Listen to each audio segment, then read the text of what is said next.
are live, baby! Welcome, everybody, to the Resistance broadcast. I'm John. Thank you for joining us on this very special episode of the podcast, as it is the 600th episode of TRB, and I really can't believe it. It is crazy that you could talk about Star Wars that much and still love it just as much as you always have. So thanks for people don't joining us believe today. it when you talk about it. When you're like, I'm on a podcast. They're like, how many times a week? You're like, twice. They're like, what are you talking What's about? there to talk about? Yeah, I know. It's hard to explain to people. And then they're like, does anybody even listen to you? And I'm like, I hope, yeah, I think so. But and they both love us. yeah. And you gotta love Star Wars if you're gonna do it, and we do. So as you heard, if you're listening on audio, that is Lacey and that is James with me as always. And here we are as we start our journey to the next 600 episodes of TRB. But we do episodes so often. And by the way, this doesn't include Mando Fan Show or other extra stuff that we've done over the years. This is just the Resistance broadcast / TRB live totaled together, including even before any of us joined the podcast. But my first episode was actually episode 66. So I do want to give a quick shout out to Pat Covey for inviting me on back in the day. And look what it's turned into with the three of us. It's incredible. And I can't look at us. Just look at us. Just look at us. Look at us. Who would have thought? Yeah, it's really awesome to be doing this. Now we are going to get a little sentimental later and reflect and talk about awesome memories and stories, and maybe talk about things that we haven't talked about that is part of what makes this podcast what it is. But we are going to also talk about Star Wars news and Disney news that affects Star Wars, and it's going to be still a classic TRB type of episode. But before we do that, I just want to say welcome to everybody in the live chat. Make sure you like this video if you don't mind, and make sure to subscribe to the channel, youtube.com/@theresistance_broadcast. Or if you're an audio listener too, or if you're like just watch us on YouTube, subscribe on the audio apps too, just in case you're on a road trip somewhere or whatever, you're traveling, Spotify, Apple, wherever, and rate us over there. The ratings on Spotify have been going up and up and up. So whoever's finding us there, thank you. But more importantly, we're just glad you're here with us, whether you're listening or watching. Very cool. Oh, and by the way, if you're a patron of TRB, hang tight. This show is going to be a fun one. But then right after this, we're heading to Patreon for our live Q&A, which we answer questions about anything, what things we like that aren't Star Wars. A lot of crazy stories come up in those. So if you're a patron and you're around later, head there after this, and those are always fun, right? Those Q&As. Still time to add questions. Mm-hmm. Yeah, still time to add questions. Still time to join Patreon, so you can hop over there. But enough of that stuff. I just want to say thank you, whether you're with us live or listening and watching. It means such a great deal to the three of us. You have no idea. We can say it till we're blue in the face like Thrawn, but we really do appreciate everyone's support. Our peers, our friends, our listeners, fans, whatever you are. Thank you very much. And we'll get to more of that later. But first, James, you are our stalwart for reviewing Bad Batch on the channel exclusively. And they just had that sort of big time mid-season halfway point double episode, which brought back Palpatine again, to the chagrin of some fans out there. But there he is. And a lot of crazy stuff happened. So do you want to just, well, first of all, make sure you check out James's reviews. He does such a great job on those of the Bad Batch. James, your brief summary in a couple of sentences of where we're leaving off in the first half of season 2 of Bad Batch. Oh, I mean, first off, you said blue in the face till, and I thought you were going to say Senator Chuchi, but you didn't. Chuchi, yeah. True. Like, oh, true. There it is. Yeah. No, I think, if anybody has been sort of complaining about this filler episode to a couple other ones, like 7 and 8 absolutely delivered. I can't imagine a person being a fan of the show Bad Batch and saying, like, under promised, or that those episodes didn't deliver. Like, I think if you like the show or like the idea of Bad Batch, 7 and 8 is exactly the perfect thing. They did it exactly right. That's what you want out of that show. And I'm seeing people get back on board with like, oh, the Bad Batch is amazing and all this other stuff. So I think the show's underrated. I think not enough people are watching it, and Even though I understand, it's not for everybody, but it's a big one. I don't want to spoil anything, but man, what happened in 7 and 8 just it changed it in ways. It changes Star Wars forever. Like, we have the answers to, I wonder how that happened, and it's like you got your answer in these 2 episodes, and it probably will fill out a little bit more the rest of the season, but it's like we now know how that played out and how Palpatine was involved in orchestrating that whole thing. It's good stuff. It is, yeah. I've been enjoying it too. Now I've been sort of watching it as they've been coming out. I didn't jump ahead with any of the previews we got or anything. I've been kind of watching as they've been coming on, and I had to play some catch up for a bit, but I've been enjoying it too. I'm not the hugest clone fan, but I've still been finding things to enjoy out of it. So it's been cool, and I'm curious to see where it rounds out, especially if this is, as we're speculating, sometimes this might be the last season. We're not sure. But it's getting pretty cat and mouse and pretty interesting, to say the least. Mm-hmm. All right, so next we Love it. have quick, what came out today, the Young Jedi Adventures animated series coming May 4th. Right. Lacey, you had mentioned talking about that, so that does look pretty cool, because that's something. One word: nubs. Nubs. Yeah, that's the new cute character in Star Wars has arrived. Move over Grogu, move over Babu Frick, and add it to the list of our panel. We're going to be talking a bit about that sort of stuff at Celebration, so we can add Nubs to that list. We can. What a great name. I love that. Voiced by D. Bradley Baker, actually. That guy is making money. He gets paid for every clone, so like 2 million characters there. He's all over the intro to this show. Yeah, he's everywhere. Yeah, and now he gets to play this cute character Nubs. That's just another thing he gets to autograph. That guy is rolling in the cash. Forget clones. I'm there for Nubs. Yeah, what about a clone of Nub? Although the cool thing, though, that'd be called Dubs. Yeah.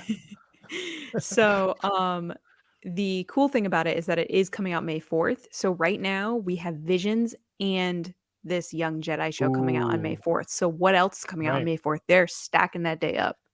Animation coming hard on May 4th, coming for you. Animation is back, baby.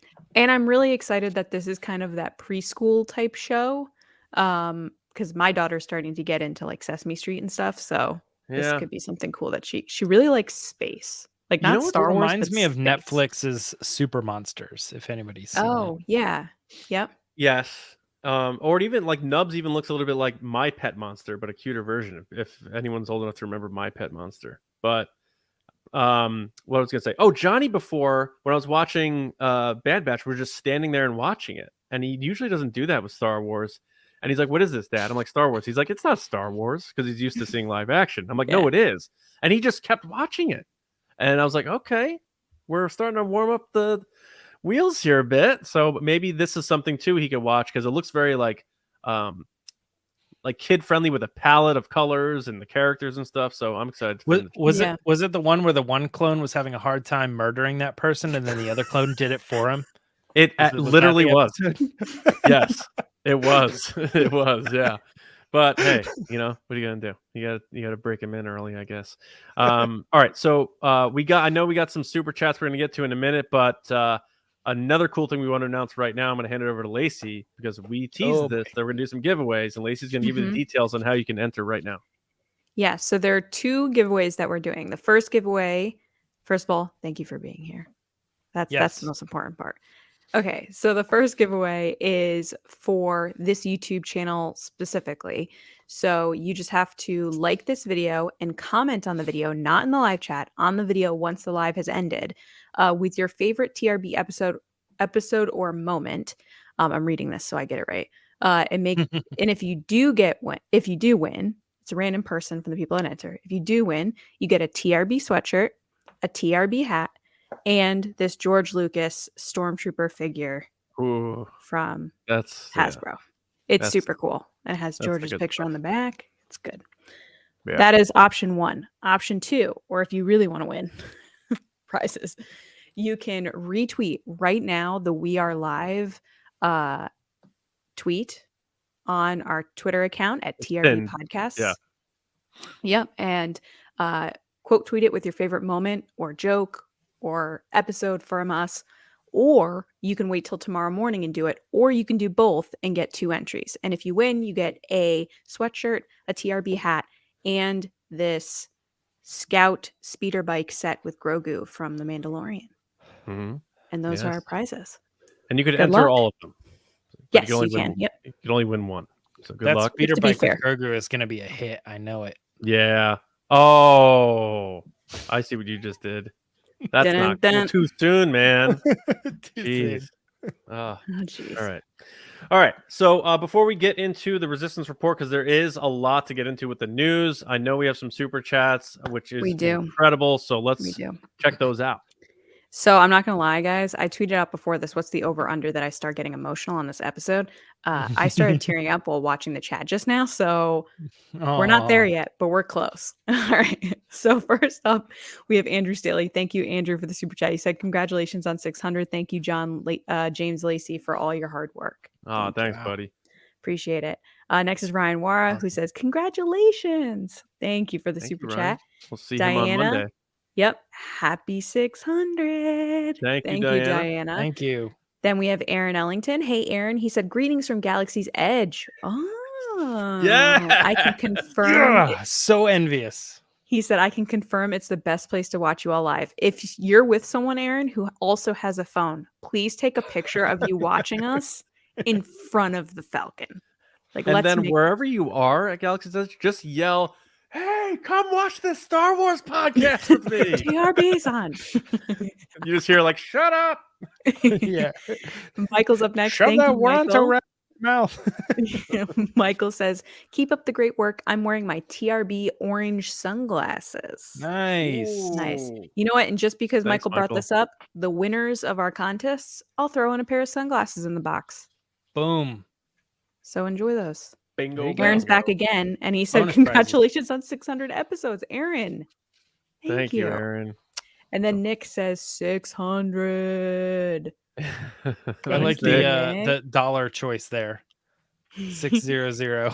Yep. And then Chitty89 Danny, thank you so much, who says congratulations on reaching 600 episodes. Oh, thank you. Danny. It's kind of crazy Thank that you. we're past, technically with Mando Fan Show, we're past that, but we'll get into it later. It just flies by, but at the same time, you like never want it to stop. Like you don't want it to keep going because you're like, oh, it's such fun right now. Like I don't want to see this end, which obviously we have no plans to end it, but I'm just saying like, it's just crazy. It's been. We have a as big long as it's announcement been. to make, folks. Stop. No. Don't I mean, say I have that. plans. I just haven't told you guys yet. Oh my God, shut up, James. Okay. Anyway. Oh, it's going to end big. No, I'm just Oh my God. All right. Let's get going. All right, James, it is time to talk about news that is directly Star Wars news, but also news that will impact Star Wars. So let's get into the Resistance Report, pal.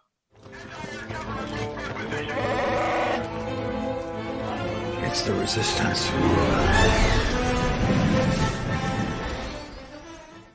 All right, let's kick it off with a little bit of Mandalorian news. This one is kind of a footnote in a podcast. Couple cast members of The Mandalorian, including the Armor herself and Paz Vizsla himself, both doing a little bit of talking about the upcoming show, and mentioned a very specific thing that I don't think we've heard anywhere else, which is they really liked working with the director Rick Famuyiwa, and it was cool because he got to begin and end their episodes for Mandalorian season 3. Translation of that is it looks like Rick Famuyiwa will be directing the first and the last episode of Mandalorian season 3 based on these comments. I don't know. This is kind of cool news. I'm going to kick it off with you, John. What are your thoughts on Rick getting multiple episodes, and in this case, kind of very specific and big episodes, kickoff and closers? I mean, I know we have to spend a chunk of time on our next story, and we have a lot we want to talk about for us. So I'll be quick on this. I really enjoyed his episodes that he directed, even the one that felt like aliens in space, the one where they were on that like space station or whatever. But the one with Bill Burr, like Bill Burr could have won an Emmy for that, like The Believer. And then you had the second episode of the series where we, saw Grogu finally using his powers. And Rick does a really, really good job, and he used the volume really well where he blended that in. And you can tell this guy has just a lot of talent. He's been around for a very long time, and now he's really his name is now becoming familiar to a lot of people, which is really excellent. And now that he's an executive producer and he's bookending this season, that just shows how much trust they have in him for this season. That really, I feel like it's just going to be big time, like bigger than ever. So I can't wait to see what he brings, and he has to kick this thing off and close it out. I have faith in that, so I'm really excited to see what he brings to the table. Yeah. Anything coming from you, Lacey? What do you think? I think that the fact that he's been since season 1 and he's stuck around consistently is like kind of a highlight for me, because it's the same people telling these stories that are so invested that they're sticking around, which I love. And then also every single quote we've ever gotten from Rick from the gallery series or outside the gallery at press events has always been about how much this means to him and how much people are like working together, and the collaboration and the passion that's behind this Star Wars project for him has meant so much that it gets me excited, because I kind of feed off that type of energy. And I love that he talks about it with such a love that I think is needed in this kind of creative space. And I can't wait to see what he does in the season. And if he has the first episode and the last episode, he's going to kill it. He's going to do awesome. Yeah, I could be wrong on this, and I think my scoring was a little weird. I think all of our scoring was a little weird on that first season, but I think episode 6 might have been my highest scored episode. Oh wow! Because I really liked that they did the horror thing with the flashing episode. Yeah, and I think the other thing too is like Rick has kind of a special place in my heart because he was one of those directors that, for the most part, nobody knew, but I had seen the one movie that, kind of probably got him the job and all that. So I was like, oh yeah, man, he's great. I love that movie. It was really good. And I've kind of been rooting him for him the whole time. And it's nice to see now that he's being given pivotal episodes. And a lot of time, I think he's a little bit of the unsung hero of The Mandalorian, in the sense of everybody's like, oh, Jon Favreau, Dave Filoni. Even when it comes to the directors, Bryce Dallas Howard, Deborah Chow get a lot of credit.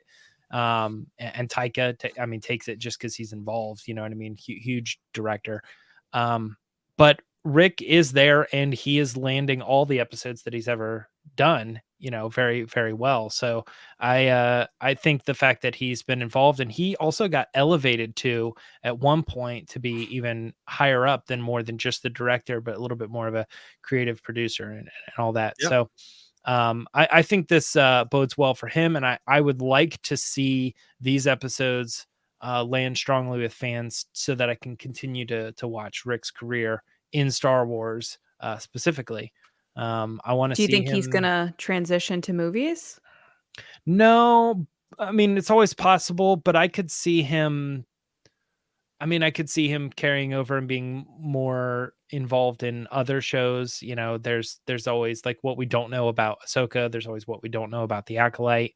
I could see him being someone that's like when they bring in somebody to do the show, they're like, hey, we want to introduce you to Rick. Rick's been involved since The Mandalorian, since day one. And it's like, oh, I want to learn from this person. This person knows what's up. Yeah, and if Favreau moves on and wants to do other things because he's, one of the biggest directors of right now, maybe Rick becomes the guy for the TV side of live action. Maybe that would be cool. So that could be on the table if he wants it. So it's they're in a good spot with him. He's one of those people where you see his name and you're like, that's whatever that is. I feel confident about what's going to happen there. Yep. Let's go ahead and move into our title story, though, and that is that you've probably heard that Disney had a pretty big investor call recently. There was a lot that went into it, talking about Bob Iger and the relationship with Bob Chapek. There was things that involved how Disney's going to restructure their entire company. There were things about massive job losses and where those jobs are located, you know, whether they're like in the movie side or the, you know, TV side, all this at the park side, all these conversations were happening. There's talks about future Disney movies. There was announcements, including Toy Story 5, Zootopia 2, Frozen 3. It was just a big setup for all that. And lots to talk about in this. I think I'm probably going to start with you on the Lacey on this one. I was going to ask you to start with John, just because I'm interested to hear what he has to say. Okay, yeah. Selfishly. That could be a good thing or a bad thing. Yeah, well, John has been like our go-to. Like, I had to take the News whole guy. story in for a long time, and I understood all the ins and outs. And we didn't want to report something specific. Yeah, so John, you've kind of been our story guy for a long I time. used to do that stuff. Old time's sake, John's got to take the news story. Yeah. So John, what's the scoop? What's the takeaway on this whole thing? Because it was your title of the show. This is a good thing for Star Wars. This is good news for Star Wars. So let's kick it off with that. Yeah, so I know like part of the stuff that people latched onto was the the layoffs, and yeah, that always sucks. I've been laid off a couple times from jobs. It's horrible, and I know what that feels like. But in terms of acknowledging that and then talking about the other aspects, I'm trying to like look at the positive elements of what they're trying to do here, and it just is common sense based in terms of how they're trying to restructure things. It looks like Bob Iger's looking at this thing and he's like, it's almost like they felt like they were overthinking this whole thing. And he's like, let's bring it back down to basics here. They're going to split it up into the 3 divisions: Disney Entertainment, ESPN, and Parks and Experiences. Boom. And then the whole streaming mentality shift, another $1.1 billion loss in Q4. Iger's not really revealing his cards on, are they going to sell Hulu, their shares of Hulu, or are they going to buy out Comcast, which has a third of the stake? And it would be $24 billion to do that. That sounds like a lot of money, but to me, it's a no-brainer. Because then you combine. It's like I think like George Steinbrenner bought the Yankees for like I don't know, like $70 million or something like that in the 1970s, and now they're worth $7 billion. And it's like in 40 years, when you say like Disney bought out Comcast for $24 billion for Hulu, that's insane. They got fleeced, so that to me, they already have most of it. If it was the other way around where Disney had a third, maybe they sell it off, but that they have most of that, take the rest of that pizza pie and bring Hulu over here. But with that said, I like what Iger said about the content. He admitted, which CEOs don't do a lot. And that's the charm of Bob Iger. He is pretty honest and candid. He said, we can't really compete with the general entertainment aspect of streaming. We need to rely on what works for Disney, which is our known brands and our franchises. So we're going to lean back into those. And when I heard that, I was like, Star Wars, yes. All the things that we know, like, and we got the tease there with the animated stuff with Toy Story, Frozen, Zootopia and stuff. But this is so good for Star Wars for 2 reasons. I combine things he's saying over time. One being, we're going to lean heavily back into our well-branded marquee brands and franchises. And 2, you remember he said when he first took over back in November, we're putting our faith and control back in the hands of the creators. So if you combine those 2 things, Lucasfilm has to be like, this is incredible. We're their second biggest brand under Marvel, and we're going to be able to control these things. And on top of that, this quote he said, which made me like really excited. And to me, I took it as like, I wish they did this for Solo. He said, our new structure is aimed at returning greater authority to our creative leaders and making them accountable for how their content performs financially. Our former structure severed that link and must be restored. Moving forward, our creative teams will determine what content we're making, how it's distributed and monetized, and how it gets marketed. So that means Lucasfilm is going to be given more responsibility in how their content is marketed again. And I think that's huge, because who knows how to present their creation to people more than the creators. And the fact that you have the CEO of the biggest entertainment company in the world putting faith into the artists is a good thing in my opinion. And I think that's just all those things are pointing to good things for Star Wars. And my last point, because of the it's a little negative, the hit that they keep taking with Disney Plus. I think you see what DC was doing with the new slate of films. I think the whole 2018 thing about we're going to put our focus on Disney Plus and Star Wars is going to live on Disney Plus and we're going to take a pause at the movies, that is going completely back. And I think movies are once again going to be the priority for Star Wars first, and then shows will feed off of that. So you'll get a character from a movie who gets a show, sort of like what Marvel's doing. But I think they realize Star Wars, what do people know of Star Wars? The first major blockbuster movie franchise. Why would we try to take that away from what it is? Let Star Wars be Star Wars again. Get it back in theaters. Get people back excited about those big movies, and then do the other stuff off of that. And that includes the books and all that other stuff. So I think everything about this restructuring, the word restructuring always sounds like scary, especially if like you hear your own company talk about that, because you're like, I hope I don't get let go today. And I do feel for the people who are, the 3% of the workforce. But for them to thrive, they need to make these types of changes. And everything about the restructuring element of content, to me, all points to good for Star Wars for those reasons. By the way, did you see, maybe I'm wrong on this, but did you see where that 3% was going? Everywhere, but least so to the parks. So what I saw was that it was mostly on the ESPN side. And if that's true, then cool. Then I mean, I get it, but my thought was, since we're a Star Wars podcast, let's look at it from that angle.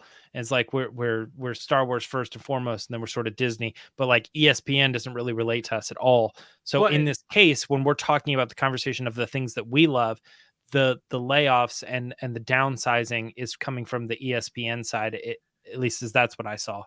And I was like, oh, so it's not as much like affecting what, like, you don't need to fear that Star Wars is in trouble because of big step backs. No, I think this is all a positive for Star Wars in so many ways, for the reasons I listed. But real quick, I'm not saying good that ESPN would be laying. Yeah, none of us are. No. ESPN's in me and Lacey's state. We hear constantly that ESPN will like let go employees and stuff. This isn't just because of Disney. ESPN has always kind of been having trouble lately trying to adapt to the modern world of reporting sports and stuff. So it's just something that's been happening. So I'm not surprised is what I'm trying to say. Did I ever tell you I got a tour of ESPN? So you were near our house then?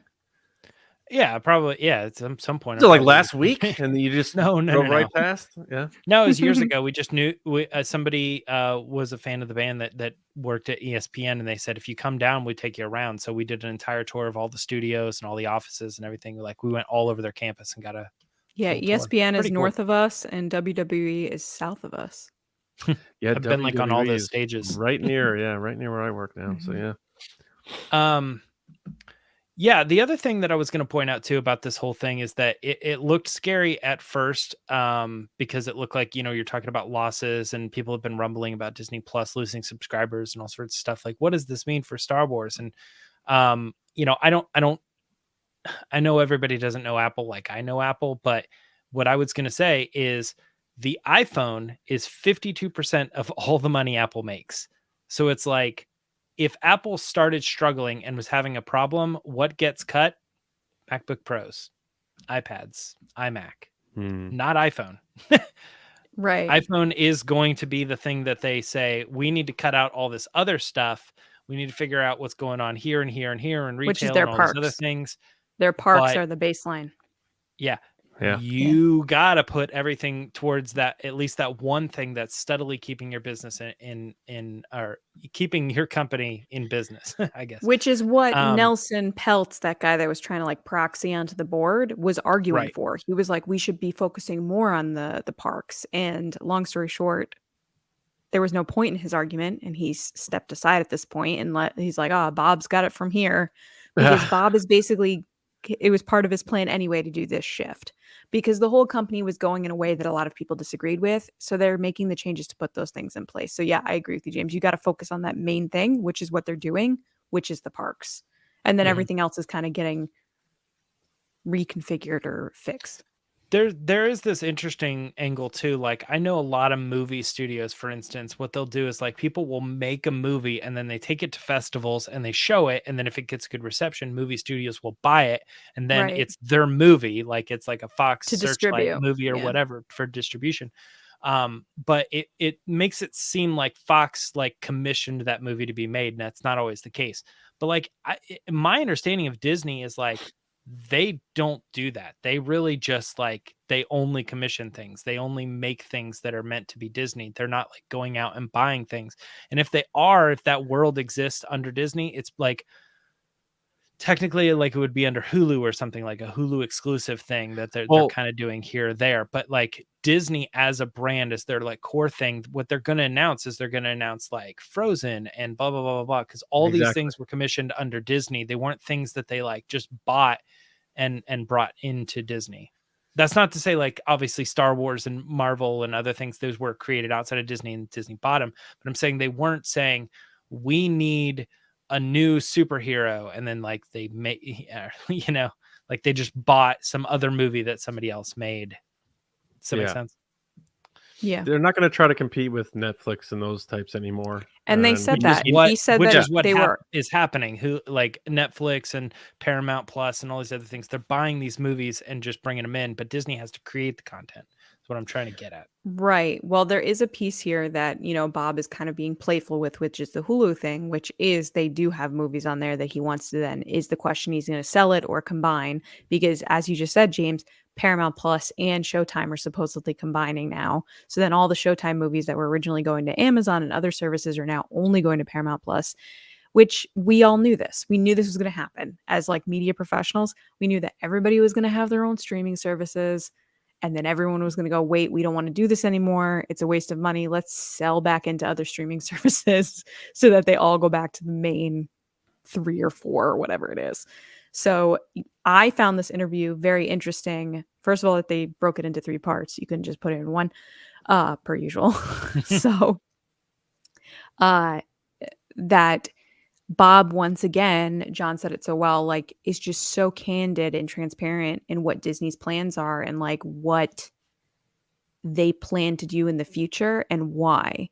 I think that's something that you can never assume Bob Iger's going to do, is to hold stuff away from people. I feel like that's just not in his nature to like hold back. Like he'll admit if he's messed up.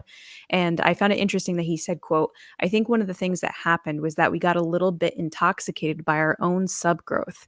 And they lost the view of creation and creativity and imagination and storytelling, which is what makes Disney Disney. And I think we can all agree that with that, their main point from its beginnings is storytelling.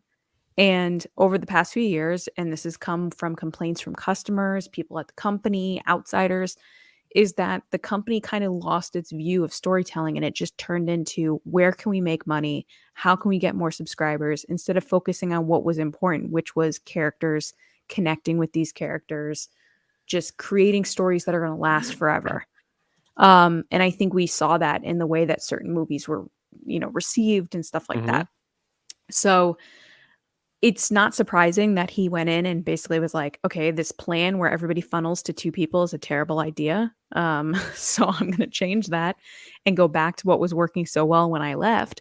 And, you know, we are going to make some changes that maybe is for the betterment of the whole company, but we want to go back to focusing on storytelling. And I think that's only going to be good news for us as Star Wars fans, because there is a big void in Star Wars right now with the movies. Like, how are you not pushing out more movies about Star Wars? We're talking about Star Wars. Out of all the franchises that exist in this world, they're making like 17 Harry Potters. You can't make another Star Wars movie in the past like 4 years. I don't know how many more Harry Potters they're making, let's be honest. But do you know what I mean? Like, it just feels like I'm getting all these announcements like, oh, another Harry Potter movie. Oh, they're making another Batman. James Gunn just like announced the next things he's doing for the next 3-4 years. Come on, Star Wars. But not what's before going his on? Marvel movie comes out too. I know. He's killing it. Good for him. No, I mean, it's tough as a Star Wars fan for the past few years to not be a little bit disappointed or jaded when you're like, I want to root for this so bad. And I want to be on the side of like, look how awesome my favorite thing is, you know, have that pride. It's tough when there's just crickets. So I think that Bob knows that he needs to get back to pushing out more Star Wars movies. And I think that the comments we've heard in the past of, hey, we need to slow down or we need to take a breath or is not the way that fans want it. And there's not the way that they should be doing it in a business sense. And I think we're going to see a change. And I think Celebration is going to be that big kind of point where all this is going to happen. And I think it's interesting that these stories are coming out now because Celebration is only 2 months away, guys. So in 2 months, we could be getting a whole slate of movies for the next 3 years, and we have no idea. If you got the clear way now, like the green light to say, as of today, you've got 2 months for Lucasfilm to plan. Like, okay, do we want to do this? Yes, we do. Okay, let's green light that and announce it at Celebration. Think about last March. I think it was Jeff Snyder who was like, Damon Lindelof is on the Lucasfilm set or at the Lucasfilm Studios in Burbank, and he's been around there and he's making a Star Wars movie. And then like months later, Hollywood Reporter or somebody else says the same thing. And usually when that stuff happens, after a while, Lucasfilm like says, all right, we're going to do our official announcement. Celebration being in 2 months, that's why we haven't heard it yet. So I think that's a lock for sure for Celebration. Disney Lindelof. Loves a surprise. That's what I've learned from working at Reed Pop. Of it, right? Like Reed Pop, when I worked there, every time there was some type of Disney thing, Lucasfilm, but especially Disney. So Disney, Marvel, Lucasfilm, they love a good surprise. Yeah. We were like, look, we could fill the room if you tell us who's coming to this panel and we can announce it. And they'd be like, no, it's going to be better if no one knows. And you're can I actually stop you there and give you a little bit of a surprise? Sure. Check out what Aaron Ellington sent over. Oh, there we are. Oh He's my watching God. us in front of the Falcon. That Look is at amazing. Oh, dude, Aaron, thank you, man. That's so cool. I might have to get that photo printed and framed, put up on my desk. So that cool, is man. legit. James, way to get that and throw it up there while we're mid conversation. He what a tagged good us feeling on our Discord. So what a good feeling. My last point on this is sort of a reiteration, but just thinking of the fact that when people subscribe to Disney Plus, they wanted the stuff they knew and the classic movies, the classic animated stuff, all the stuff that was nostalgic. And I don't think nostalgia is a bad word. I think, it's a good thing, especially if you are talking about stuff that pre-existed. Like nowadays, give me all the good stuff. There's so much sad stuff in the world. Give me seemed fun like stuff. they weren't trying to compete with the others at first. And they're like, we have to make these new things that Netflix is doing to try to draw those subscribers in instead of feeding the people who already love you. Like retain and bring in the Disney fans who need that little push. And that is what he's realizing now. So again, everything he said, that's why Iger's the man. And the last cherry on the sundae, he said, ideally, I'm leaving after 2 years. So I don't think it's a lock that Iger's leaving after these 2 years, but why would you? He's getting paid to work for Disney. I'd stay forever. And at least he knows the responsibility of leaving a legacy now. So hopefully, they said the wheels are already in motion to talk about Succession. The last one felt like it felt rushed. He doesn't. I didn't know that though. He doesn't get to pick his successor. He gets one vote. No, the board does. Yeah. And I was like, oh, that's interesting. They were like, Bob, fool me once. Yeah. He's like, but what if I put on this sweater and sit by this fireplace? They're like, all right, you get 2 votes, Bob. Never mind. Pretty wild. Man, yeah.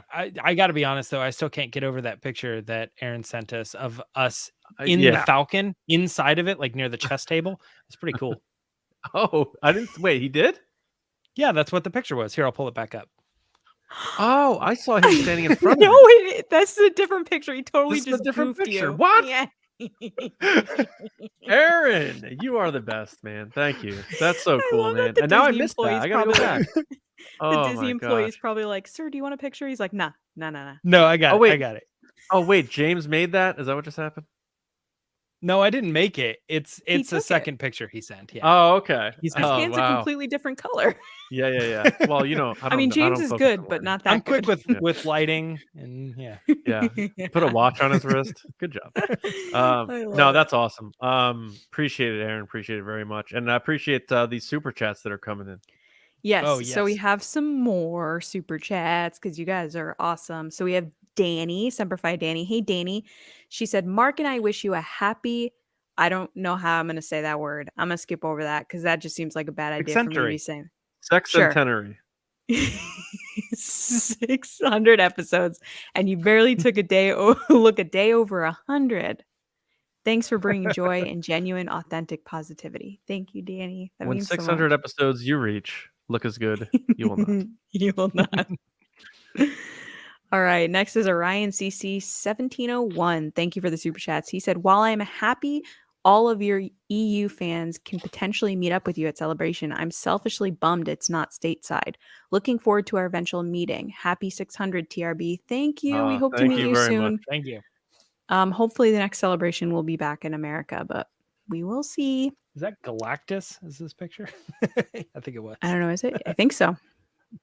Okay, Brendan is up. Hey, Brendan, thanks so much. He said, Wow. I can't stick around for the live show, but had to come by and say happy 600 episode TRB, hoping for at least another 600.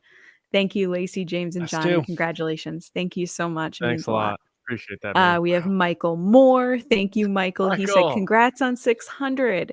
It has been so great watching the progression of the show over the years, and I'm so excited to see bigger and better things in the future. You three are the best. Thank you. Crazy. Really appreciate Thanks, that. Michael. This is like super uncomfortable for me because I take compliments like really badly, but I appreciate it. Okay. Thank you. Aaron, Aaron, thank you. Like my voice gets like really quiet. Okay, Aaron, thank you so much. He said, hey, TRB, can't usually stay for the lives, but wanted to pop in and say congrats on reaching 600. Thank you so much. Thank we you, really, Aaron. really Yes, appreciate thank you. it. Thank you. Wow. I don't Wow. even know what to Man, say. Aaron. Yeah. Thank you to everybody for those and for just all the comments in general. Like Just being here. Yeah. Just being and friends we with have us. we have one more story to get through before we start gushing about the pod and stuff. So Don't James, make it awkward. Yeah. What we got? I never make things awkward. You're the one who makes things awkward. Lacey's like, I'm going to cry. The last thing we wanted to talk about is that there was a novel that was announced that is solo based, so that's exciting. It's a Kira centric novel called Crimson Climb, and it's going to be written by E.K. Johnson, and it is coming this October. It was announced via tweet, but if you look closely, if you know where to look, you can find the description of the book that is talking about how, you know, she went back to the slums, got picked up by somebody in Crimson Dawn, and got introduced to Dryden Voss. Now she's in this make it or break it situation. I don't know what the term there is, but you know, if her life is on the line if she doesn't perform right and move up the ladder. So she has to learn how to navigate the crime world in order to climb the Crimson Dawn ladder. To so survive. that looks exciting. Yeah. John, do you have any thoughts on this book coming out? How does it tie into Make Solo 2 happen? Let's be honest. Right. Well, anytime something solo comes out, I feel like there's certain people who are chomping at the bit to be like, well, I guess that's it for more solo, you know? Yeah. But it's like, first of all, look at the cover before the premise even came out. It's her clearly in the solo era. She has Han's dice still, which she gives to Han in Solo. So if you watch Solo, carry And the he one, had him in TFA.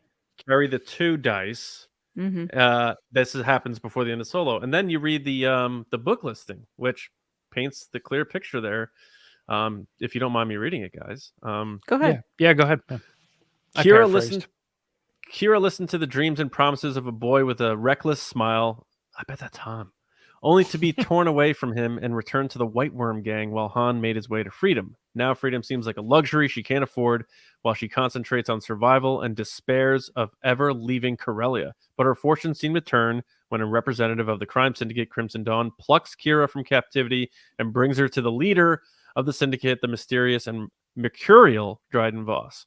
Voss offers Kira an opportunity she's never had before, the chance to build something resembling a comfortable life if she can prove her worth to his organization.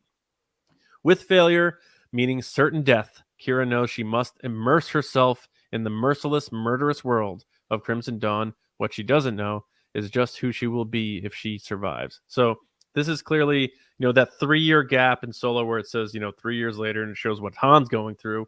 We're going to get what happened with Kira in those 3 years leading up to their reunion on First Light. So that's what this book's going to be all about.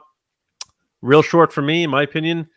That's a good sign for the future of Solo, because they're leaving that window still open for live action stuff, and it's going to be cool to elaborate more on her journey here. I don't know that I'm the biggest EK Johnson fan. I think I'm still a little upset about her comments she made about Favreau when Mando came out, but I'm rooting for the book because it's Solo stuff. So I hope she has success with it, and I hope it's great, and I hope fans like it. Lacey, thoughts?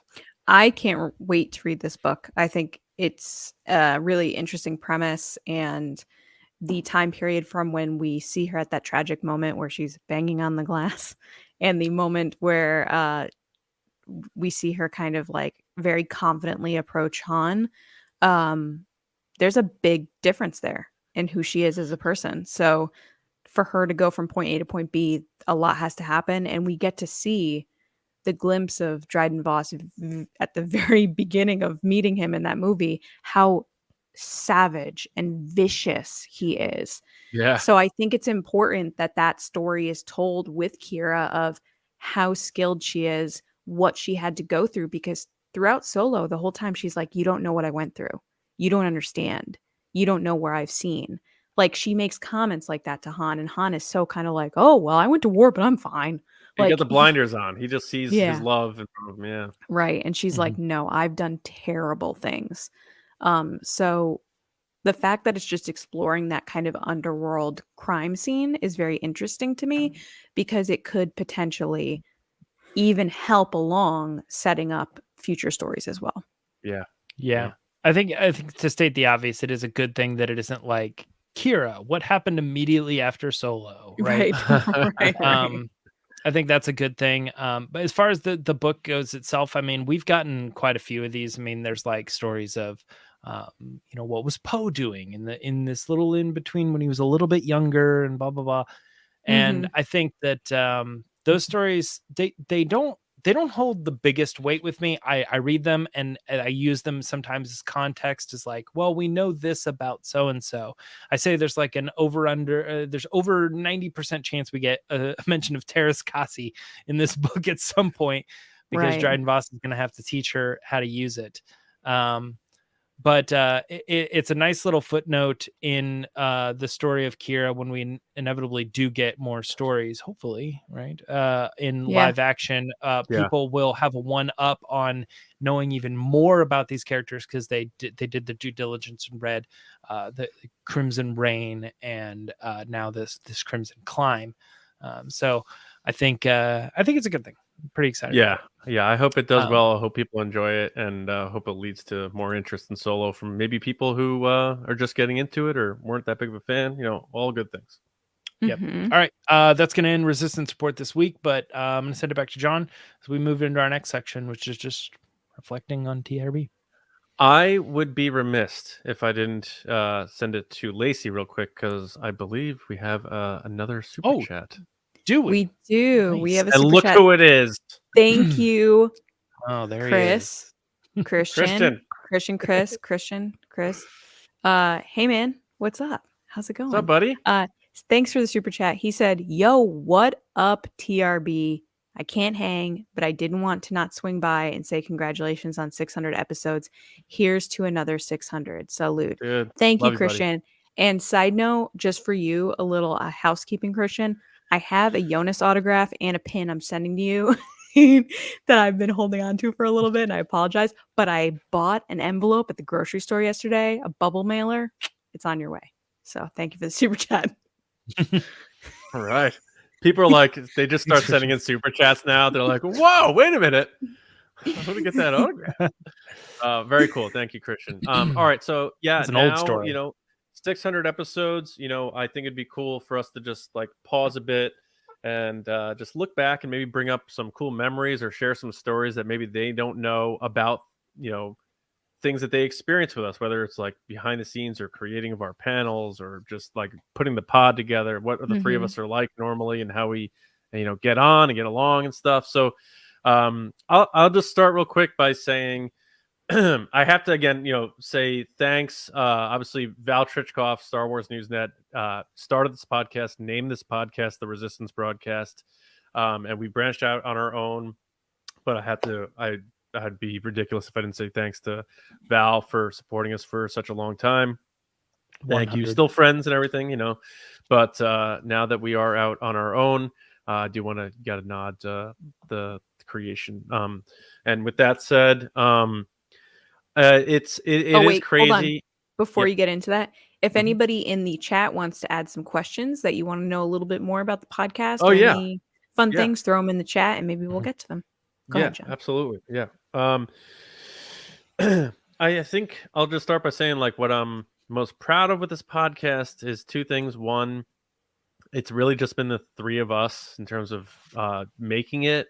We don't have producers, we don't have graphic designers and stuff, we don't have writers, and it's just the three of us doing all of it. And we have lives. When the three of us started together, James had just had Bennett with his wife. I didn't have my son yet. Lacey, obviously you didn't have your daughter, and now we all have kids and we have full-time jobs, and we still are so passionate about this because our families let us do it. So without them, we wouldn't be able to do this the way we can do it. So we have to thank them, of course, as always, even though I don't think my wife watches the show, but I like saying it. Matt has to listen to it. Sorry, Matt. He's in the room right now. But the other aspect is, I think two things I'm proud of are our consistency. We really don't take time off. And the big part of that is because we're able to do it, but we really put a lot into it, and we care about it so much. And that we make it a point to try to keep it family friendly because, you never know who's out there listening.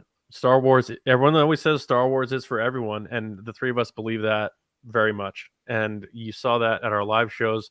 We had people from ages 2 or 3 to 70, all walks of life, all, from different places in the country, in the world, different beliefs and thoughts. But when it came to Star Wars, they all come together because that's what we like to put out there.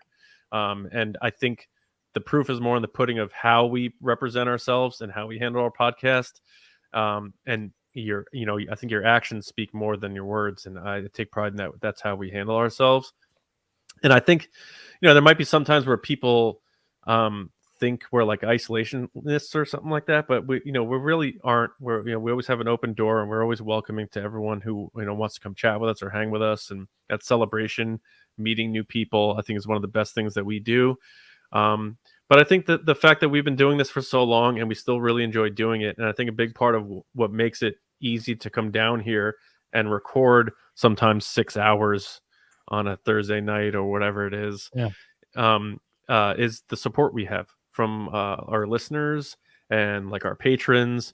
And they're always just like hearing stuff like, you got me, like one of our patrons and biggest longtime supporters, Mark, he said, you guys got me through some dark times with, treatment I was going through. And like, you hear stuff like that from people, and it just blows you away that like this like silly thing, this podcast about a movie franchise, which we joke about, like we can't explain to people what it is because people are like, what do you talk about? What do you do? Mm-hmm. But if you get it, it means a lot. And that's the stuff that like when I come down here, sometimes I'll admit there's some weeks where I come down here and I'm not feeling it. And I'm like, I had a bad day. Like my Wednesdays now are like 13-hour days with my drive. But hanging out with you two and doing this thing, and getting the support from all those people. And when I was out of work, this was the only thing that gave me purpose during the pandemic. It was a really, really tough 2020 for me. This gave me, like, aside from my family, of course, this gave me an individual purpose, and that means a great deal. And I honestly feel like I'm just getting started with this stuff. I feel like I'm getting better as a podcaster, better as a friend, hopefully to you too, better as a host. And I'm getting choked up, so I'm going to pass it on to one of you. James. I don't know. All that was so long-winded. I agree with so much of it. I I don't know. I love doing the show. And it always blows my mind that we've come as far as we have.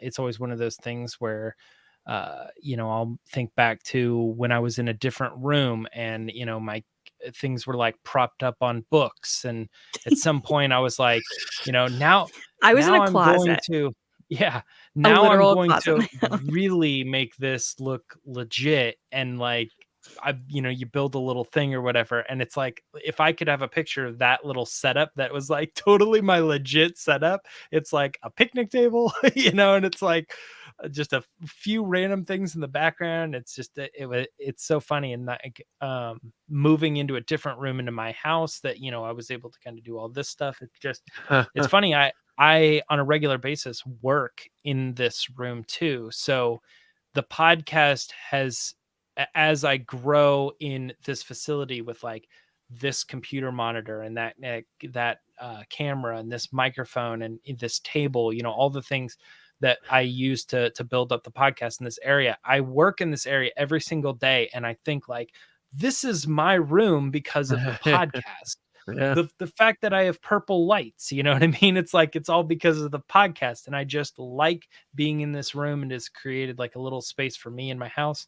I mean, why would I ever want to not come down here on Thursday nights and talk with my friends about Star Wars and have people, pop in every once in a while and be like, that's a great point. Or like, Oh I my God, disagree, you but I think guys, it's going to be like stop. this, It's so much fun to hang out with everybody. And it's just such an opportunity, It's like everybody likes playing in a band, but nobody expects for that band to be successful or whatever. It's like, geez, like it just means a lot. You guys are having trouble. I am, because it's hard to express how much this podcast means to me. Oh my God. Put on his glasses. I might have to put on some glasses, but all I have are see-through ones, so they don't really do anything. I'm just going to be crying with see-through glasses on. Oh, the glare will help. Yeah. Okay, so this podcast means so much to me. John and James asked me to come on and talk about Star Wars.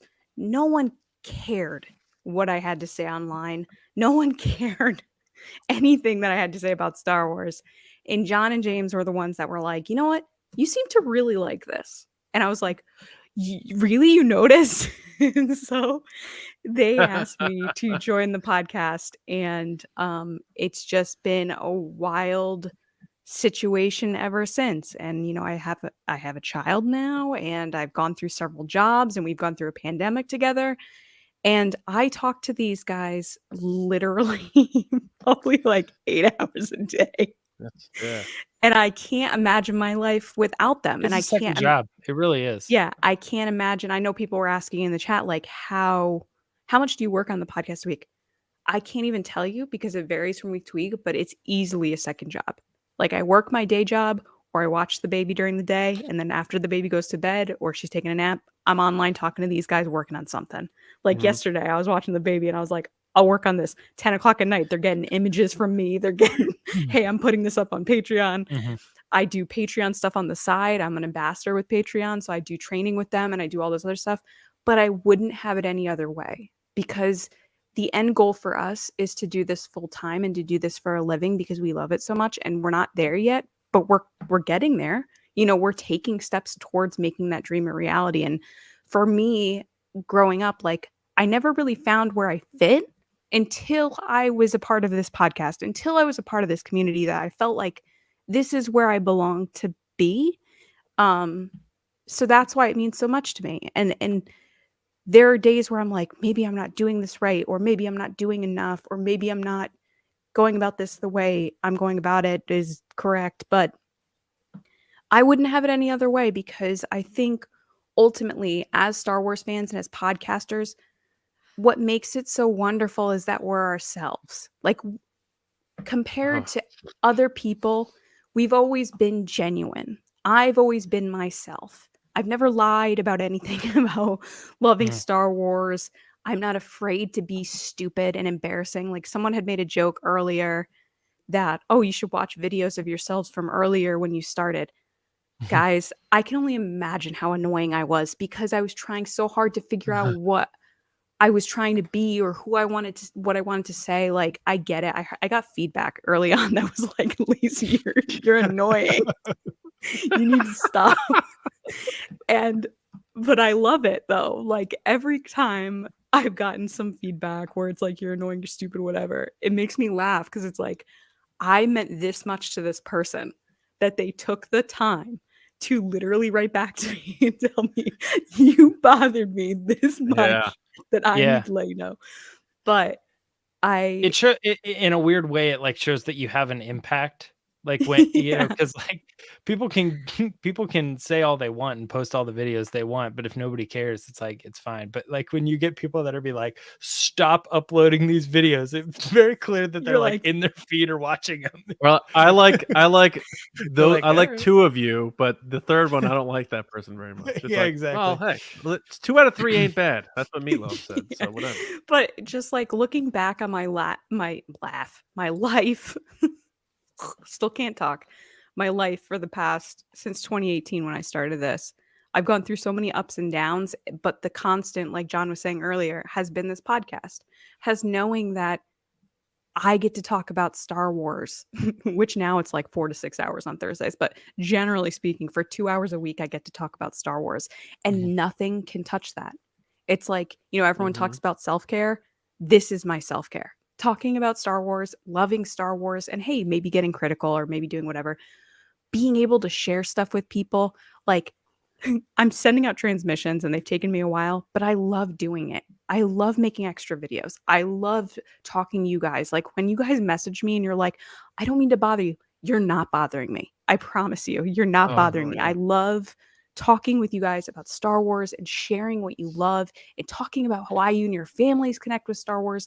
And that's what this is about at the end of the day. The best problem to have is too many comments on a video that we have to go through and we try our best to get back to everybody as best as we can. I do the yeah. same thing on social media and Twitter and everything, but more than that, like, I can't stress it enough. Like, this podcast and these guys, you're my family. Like, I couldn't see my life being the way that it is without having you in it.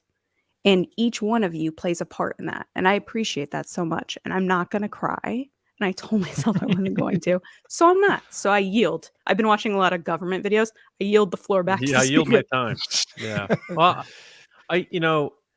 I wanted to make sure I put out like what I feel proud of with the 3 of us. And, also the fact that, we're always honest and we try to be open and like let people in and stuff like that. And we definitely have John our yelled days at me about pizza once.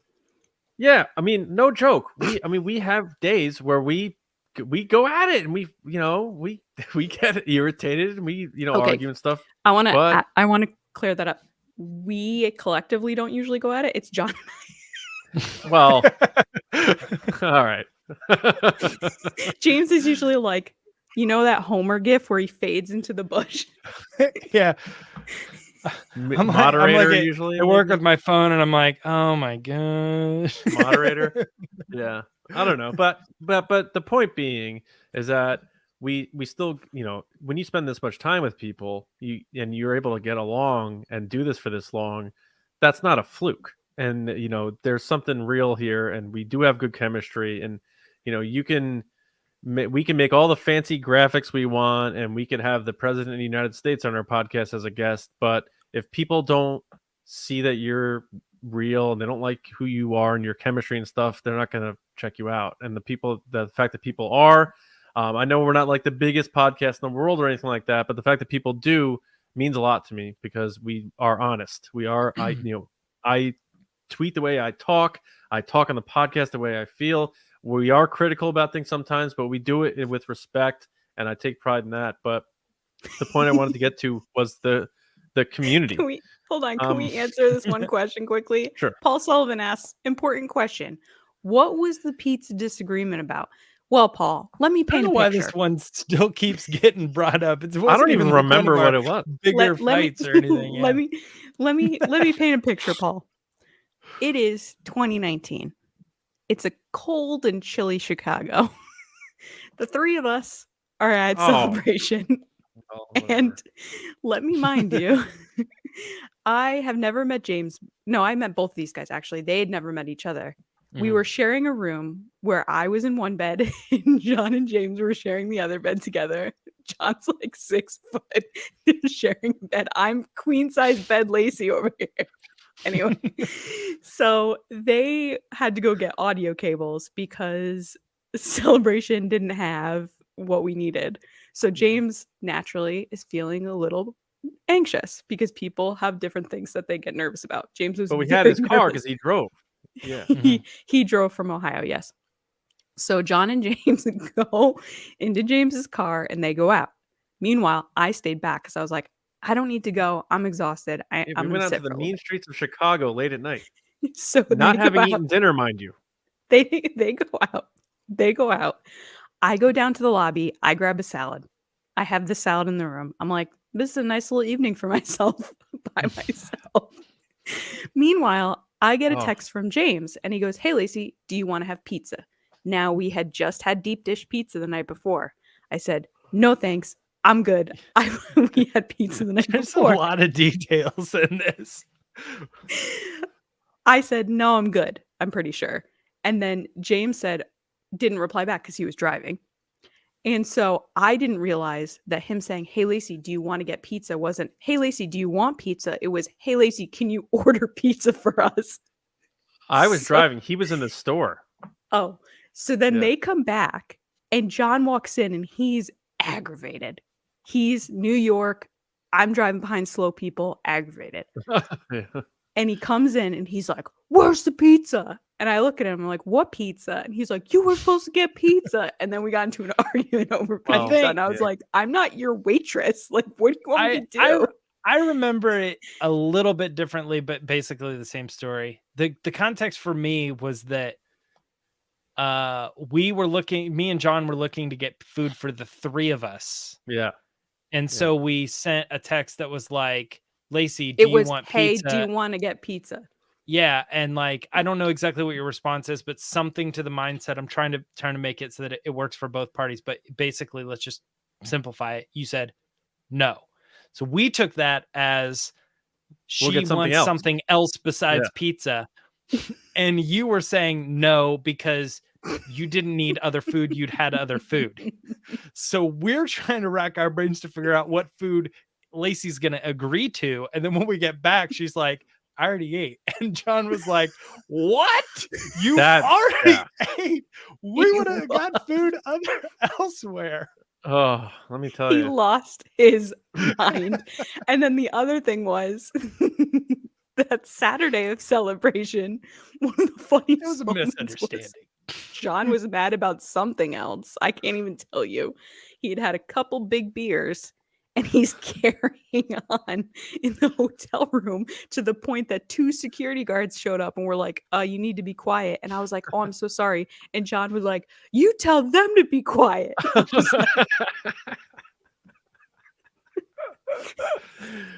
Rock and roll. All right. Well, all right. Listen, we can paint the pictures all we want, but the point is, we have our moments. We've definitely had our moments, but the fact that we're still doing this and we spend so much time together is genuine. I think a bigger proof of our friendship and how we all get along and stuff. But I got to point out the community, like whether people listen or just they're casual listeners, they're new listeners, or they just watch on YouTube or are patrons. Like there is a real genuine sense of community. And like these people have made friendships with each other, and people like pull each other out of dark times, and people really get behind each other all over this podcast that's about a movie franchise, and it's real. And it's anytime people say something about it I find it crazy, but it also just makes me feel like there is meaning to this, and it's not just a stupid podcast. Like, because I tell people all the time, like, I also have a podcast. I'm like, about what? I'm like, Star Wars. They're like, what? Really? And they probably think I'm just like talking to nobody. I'm just recording this and putting it online. It's really hard to explain to people that you have a Star Wars podcast and that it means something. But then you show, hold on. But then you show, photos of people at, our groups at Celebration together and stuff like that. And they're like, holy cow, like this is legit.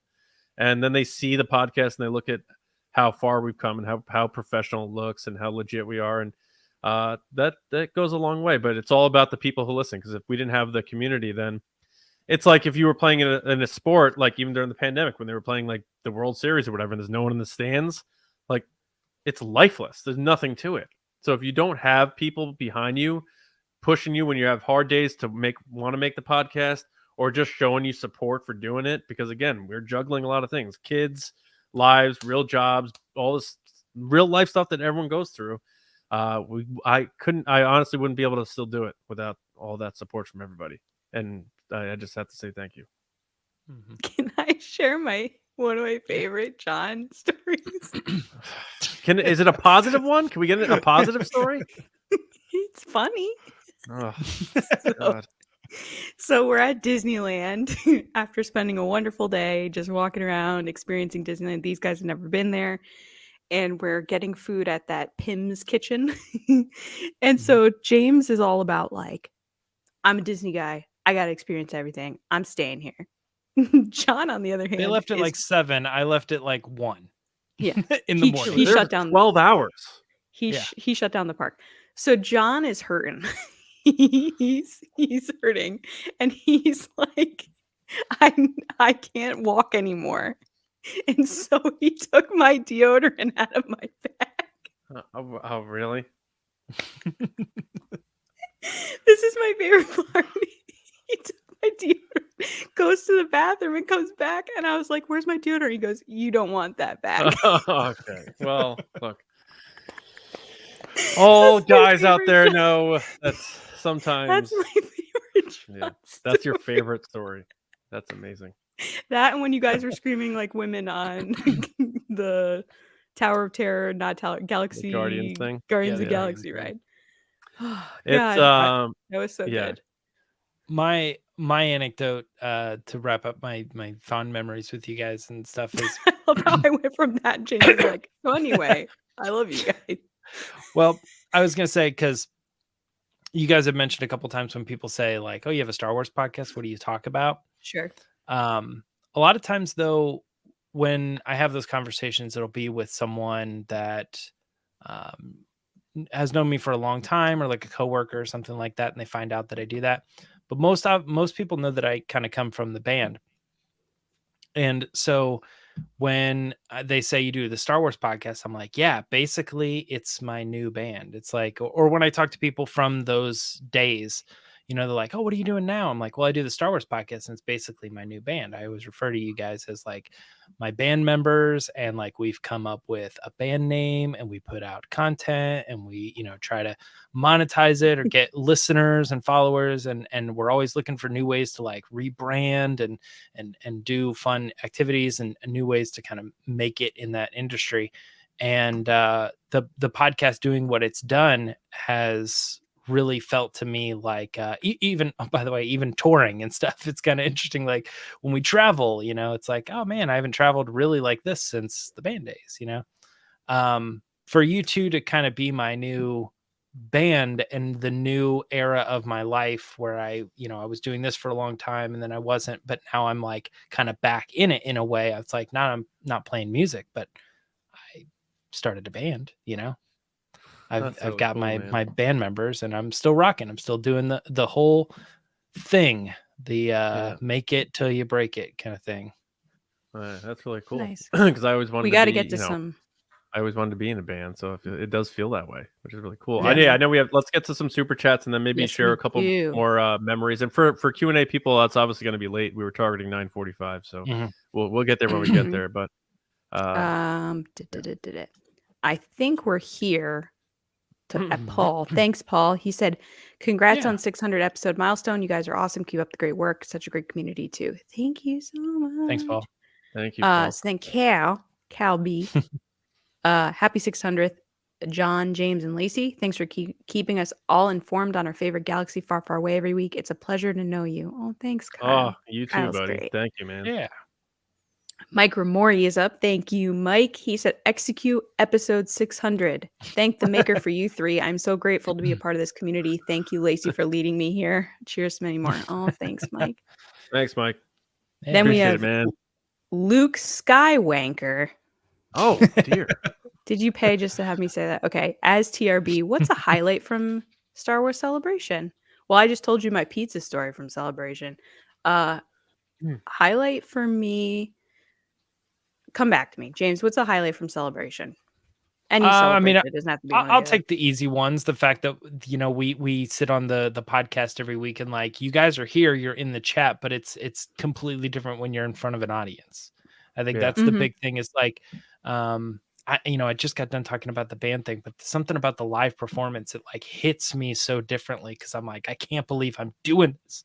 Like I thought this was this portion of my life, and to be able to stand in front of a group of people and see their faces and the reactions to the things that we're doing on stage, and it's kind of like all eyes are on you. It's a certain feeling of kind of an adrenaline thing where you're just like, this is so cool, and I can't believe it's real. I can't believe that I'm the one on the stage and not like watching all my other favorite content creators and musicians and other things like that. It's just I get to be the one that's up there. It's so cool.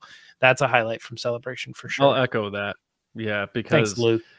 I played in bands and stuff, and like there was never anyone there to see us except like girlfriends and friends and stuff, and it sucked, and then James comes from the exact opposite, where he was in a successful band and stuff, and now like we're doing the live podcast, it's the biggest crowd I've played in front of and stuff, and it's like it is a rush. It feels awesome, and it's more, that stuff's cooler to me than I saw John Williams come out on stage and stuff, which blew my mind.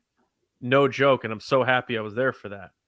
But seeing like our like diehard faithful podcast listeners together and like being friends and being in our crowd and seeing like a 70-year-old person and a 3-year-old and like people from all different walks of life and stuff, but all coming together just because of our podcast and watching us do it live, and in Anaheim leaving the convention to go to a brewery to support us, nothing will top that. So that's so crazy. Yeah, I think my favorite Celebration stuff is just the interactions with people. Like, especially for me, I will easily say that I have more friends online than I do in real life and like in person, I guess.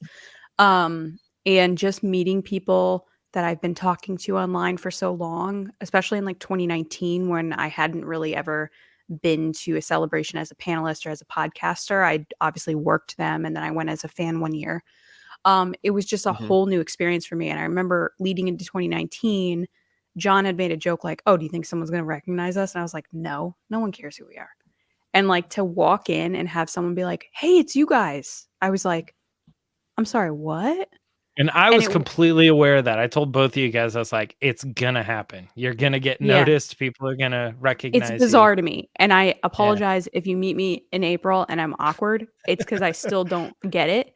But at the same time, the conversations that I have with you where you tell me what your favorite episode is or what you love about the movie or something that I shared in my collection online that really meant a lot to you, it means a lot to me. And I want to express that because I say it online via text, but I'm telling you via voice, which probably has more emotion in it. It means a lot to me that you're taking the time to come up to me and say that you're taking the time to tell me that. It means a lot, and I appreciate it. And I think those things are the things that matter most to me, and just that kind of community aspect of like meeting people that love something as much as you do. So thank you, Luke Skywanker, for your question.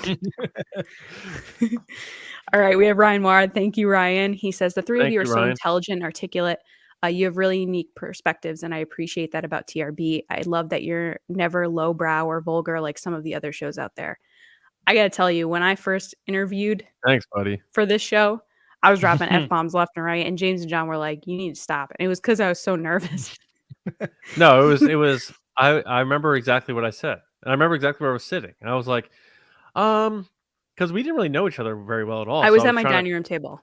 I was like, just so you know, the podcast, we try to keep it clean a little bit. And you're like, oh, totally. I just, I was like, all right. Excited. Which is funny because even saying that, like I'll call James and we'll be talking about like a short we did and I'll be like, beep, beep, beep, and then beep, and then if you just beep and then edit the beep. And he'll be like, okay. I'm like, okay. It's like a comma, Yeah. Anyway, thank you, Ryan. I appreciate it so much. Thank you, Ryan. Luke Skywanker's back. Thank you so much. He strikes back. You'll be at Star Wars Celebration 23. Has anyone in TRB ever been to Great Britain? I went I've to never been to Europe, Celebration in so- 2016 at the Excel Center. I'm super excited to come back. I worked that one, which was like the Rogue One show. So I'm excited to see it through the fans through the eyes of a fan and a podcaster. My favorite thing that Celebration does is probably the pin trading program. I didn't really get to do it this past year, but I really want to get back into it. I really like doing it. Yeah. And I've been there from the aforementioned band multiple times, as well as I went there, I say recently, it was a while ago, but I went there with my wife just for on vacation because we had never been to London before. So we did that. And then we took the Channel and all that over to Disneyland Paris, which was nice. Yeah. I studied abroad in Ireland for 2 weeks. So I've been to Ireland twice after Celebration 2016, but also in college. Never been to Europe, never been to London, obviously. So I'm gonna tear it up. It's different, man. Get ready for that blast. kebab. Yeah, I'm gonna have a lot of fun. Let's have some beers. Let's go. Yeah. A couple more super chats. Kyle Beckworth. What up, Kyle? Thank you so much. He said congrats on 600. Thank you, Kyle. When I saw John and Lacey play in the Schmodown, that's when I started watching TRB, and I've been watching ever since. Wow. Proud patron here. You three are the best. Keep up the great work. I'm so glad you watched my one match, Kyle. You were involved though, and yeah, shout out to Christian and the Schmodown for giving Christian's us that great. opportunity. Christian's great. Yeah, because the clear evidence here is like it helped expand our show, and Yeah, we're that was grateful cool. for that. Yeah, it was Thanks, cool. I should have been in the tournament, but I'm just gonna leave it. I ended with a winning record of 2-1, and my last match was a knockout. Nice. Well done. Killer. Last but not least, John. What up, John? John Tetra. Thank you for the super chat. He says, what does Star Wars mean to all of you? John, I'm going to let you start. I don't want to get too long-winded because I know we're late in the game here on this episode, and I want to us three go around and share one more memory or something before we get out. Okay. But I'll just say, it means a great deal to me because of all the stuff we just talked about, but also Star Wars itself. It just is a wonderful escape, and it always makes me feel like a kid again. It gives me hope, gives me joy, makes me laugh. Everything you could think of that George Lucas put into that stew and then gave it to us. I can't get more wordy about it without really getting long-winded, but it's everything. I podcast about it, for 600 episodes. So it's the best. Nothing beats Star Wars. Nothing in terms of movies and that sort of stuff. James, I started podcasting in 2009 or 10 or something like that with some friends, and we really just talked about video games and kind of that nerdy culture stuff, whatever it was. So Star Wars got brought up every once in a while, but I even remember all the way back then, I think if I could choose one particular thing out there that would be the pinnacle of I would be happy podcasting about this one thing forever, it would be Star Wars. And hopefully one day I'll get to that point. And I never thought my trajectory of when I just was jumping in to be a guest on a Star Wars podcast, I thought that'll be fun for that one time that I do it. And then I was really surprised that I was asked back. And then it's turned into this is my podcast. This is what I do now I've done it for years and years and years. And it's kind of interesting to look back at that point of what Star Wars means to you. Well, if there was one thing that I could podcast about forever, it would be Star Wars. And here I am. That's what Star Wars means to me. Yeah, man. I love that. Star Wars, these guys said it perfectly, but Star Wars means everything to me. I've liked it since I was in first or second grade. What I initially connected with and still sticks with me today is when Luke Skywalker is looking out to the horizon and just the beginning of A New Hope. I connected with that a lot as someone that was you don't have to think that the situation that you're in is forever. There are adventures and challenges and excitement just beyond the horizon if you just make that choice to make them happen for you. And that's something that kind of stuck with me when I was little. I'm a middle child, so I was always like, my time is coming eventually. I'm just going to hold on to it. My time's going to come. So it was just very much throughout my childhood and in young adulthood of just finding my place and finding my belonging. And that's what's always connected with me with Star Wars. And I'm going to jump to the last super chat that we have currently from Freezy2324. Thank you so much. They asked, are any of you getting any photo ops or autographs at Celebration this year? I can answer very quickly. If Mark Hamill shows up, I will be getting a photo with him because I'm not going to let the Carrie Fisher situation happen to me again, which I was like, I'll get her next time. Anyway. Yeah, I doubt. Yeah, I always said if Harrison Ford did it, or even if Alden and Ehrenreich did it, I feel like I would have to. Oh, So, we'd have to. yeah. The three of us would have to, and we'd all wear shirts. But no, not for me this year, unless it's a one of those situations where I'm out somewhere and I see one of them and like we take a photo. But I haven't signed up for any of that stuff. That's a situation. Or Daisy Ridley. Sorry. Yeah. I mean, I could talk in front of people and I can talk to strangers and have a good time and all that stuff. But when it comes to those types of situations with the photo ops and you're in that line, that stuff gives me, that's the stuff I get anxiety over. So I don't do that stuff. Yeah, I don't have any plans to do it. Although Lacey, you bring up a really good point. It's like I would probably, I don't know, I probably would regret it the day that I was doing it, but I wouldn't regret it years later when I have that picture of me and Mark Hamill. You know, it's like, that's always going to be James, there. you can get up to 4 people in one photo, so we can jump. I mean, I would be in on that for sure. Yes. Mike Lovins jumped in really quick with a super chat. Thank you, Mike. He said, "No question, just want to say congrats on 600 episodes." Dude, Thank Mike, you so you're the man. Thank you so much. He also guys. came to the brewery for our event, and he's just one of the nicest dudes. The nicest, yeah. And a bass player. Such a good memory. I just have such a good memory of being like, that's got to be a fake name.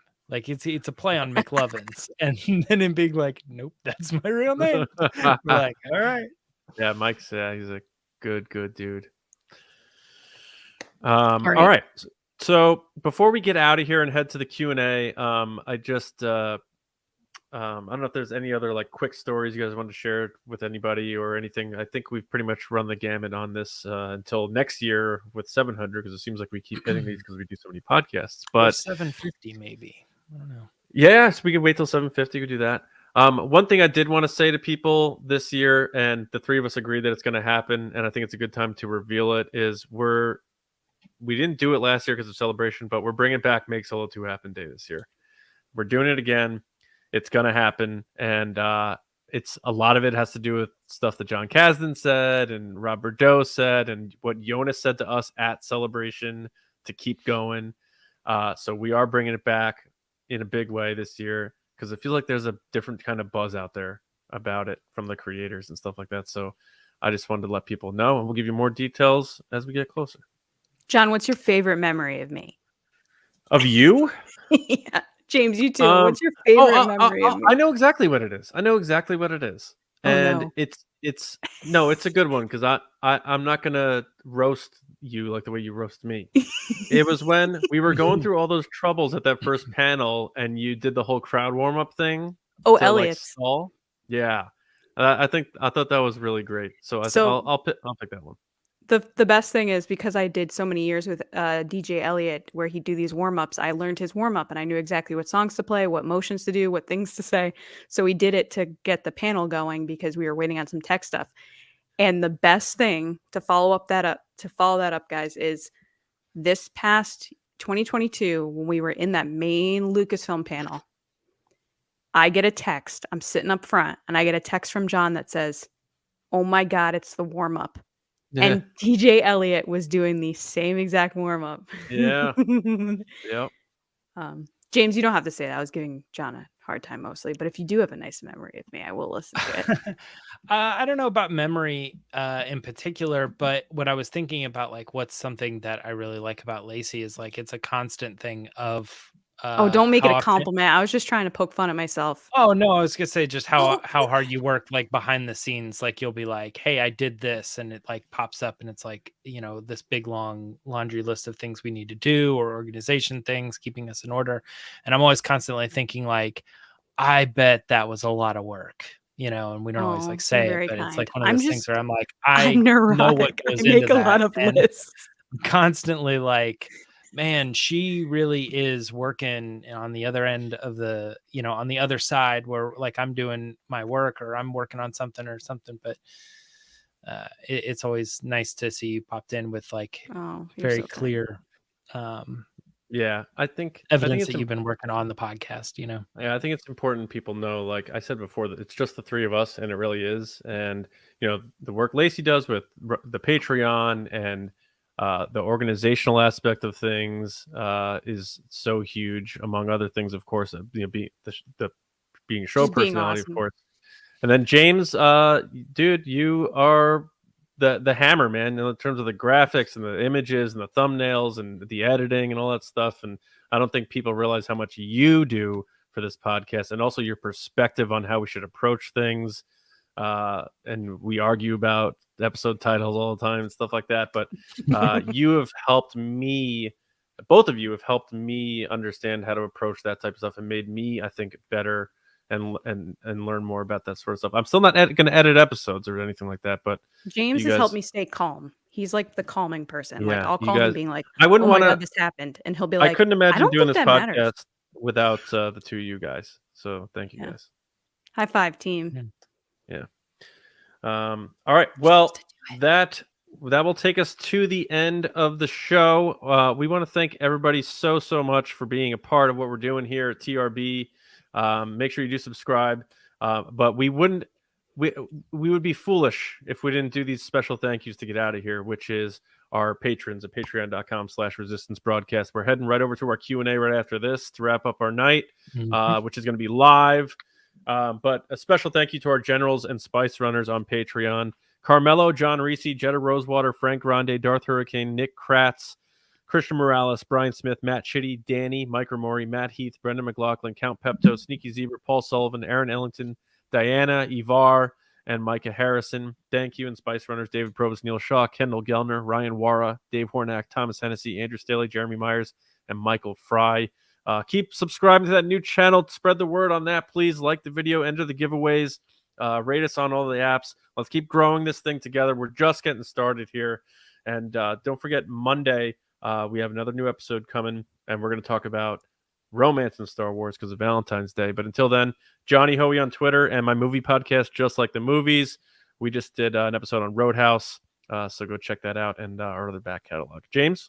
Twitter and Instagram, both at Myra Trunks, and on this channel every Wednesday morning, dropping my reaction to The Bad Batch. So if you are watching that show, make it a thing that you do after you watch the episode. Head over to the YouTube channel and check out the video that's already been uploaded, because I get to see the episode early. Thank you, Disney. Absolutely. Lacey? I said I wasn't going to cry in this episode, and just seeing everybody's comments in the chat are driving me nuts. Thank you guys so much for all your comments. Thank you for being a part of this live show. If you're watching it later, that's cool too. Thank you for doing that.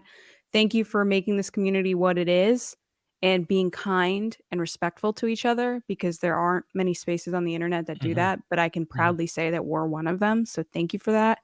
And thank you for supporting. And behind Patreon too, like what's going on in those things.